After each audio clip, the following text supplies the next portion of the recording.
प्यारे दोस्तों, आइए मैथमेटिक्स की बहुत ही इंपॉर्टेंट टॉपिक को सीखने, समझने और जानने की कोशिश करते हैं। दोस्तों, ये बहुत ही इंपॉर्टेंट सवाल है और आपके एग्जाम में आने वाला है। इसे अंत तक देखिए। देखिए सवाल कहता क्या है, उस बिंदु के निर्देशांक ज्ञात कीजिए जो बिंदुओं -1 7 और 4 - 3 को मिलाने वाली रेखाखंड को 2:3 के अनुपात में विभाजित करता है। दोस्तों, यहाँ दो बिंदु दिया है। कौन कौन बिंदु दिया है? दो। एक बिंदु दिया है -1 7 और दूसरा बिंदु क्या दिया है दोस्तों?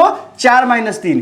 ये जो दो बिंदु है, इस दो बिंदु को कोई जो तीसरा बिंदु है वह क्या करता है? 2:3 2:3 में क्या करता है दोस्तों? बांटता है।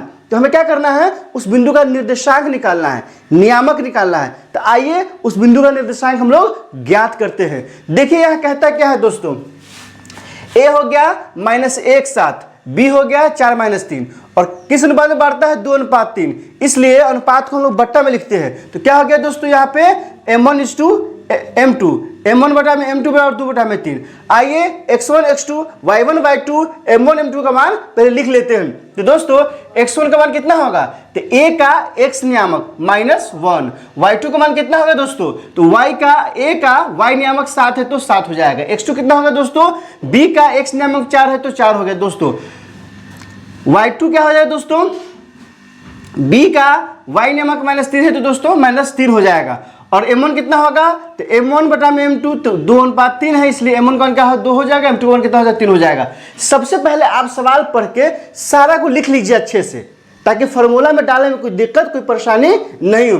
अब दोस्तों देख लिए, अब P का नियामक फॉर्मूला क्या होता है? M1 × x2 + M2 × x1 बटा में M1 + M2। जब y नियामक लिखिएगा ना तो सिर्फ y से, x नियामक जब लिखिएगा तो सिर्फ x से मतलब रहेगा।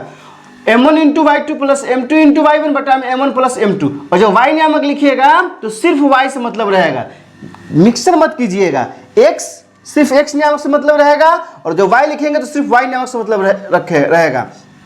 अब क्या किए दोस्तों, इस सब का मान बारी बारी से डाल दिए हैं। M1 का मान कितना है? 2 है दोस्तों। तो यहाँ कितना आ गया? 2 आ गया। गुने x2 का मान कितना है दोस्तों? तो 4 है तो गुने 4 आ गया। फिर प्लस फॉर्मूला में था तो प्लस आ गया। M2 का मान कितना है? 3 है तो 3 आ गया।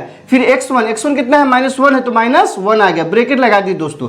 बटा में क्या है? M1 + M2 है तो 2 + 3 हो गया। फिर यहाँ दोस्तों देखिए M1 का मान कितना है? 2 है तो यहाँ 2 आ गया। गुने y2 का मान कितना है दोस्तों? -3 है तो यहाँ -3 आ गया। फिर प्लस है तो प्लस हो जाएगा। M2 का मान कितना है दोस्तों? 3 है तो 3 आ गया।